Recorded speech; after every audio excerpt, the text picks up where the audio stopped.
నమస్కారం అందరికీ. తెలుగు కథామృతం లక్ష్మికి స్వాగతం. ఈరోజు శీర్షిక దయ్యాన్ని మోసం చేసిన తెలివైనవాడు.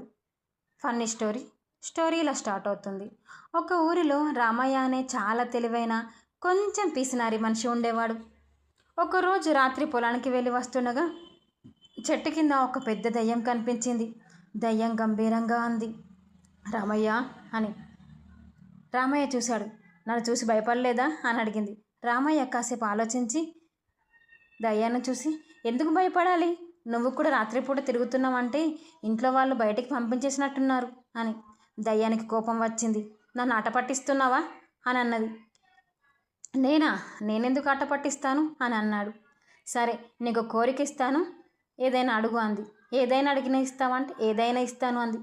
రామయ్య వెంటనే అన్నాడు, నాకు బంగారం కావాలి అని. దయ్యం ఎంత అని అడిగింది. రామయ్య ఒక బస్తా అని అన్నాడు.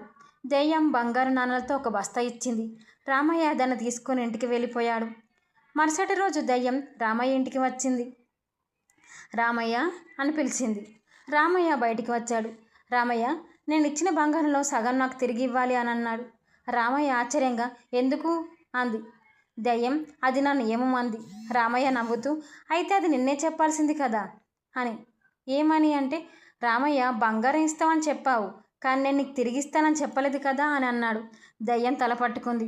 అయ్యో, వీడు నన్నేం మోసం చేశాడే అంది అని అక్కడి నుంచి పారిపోయింది.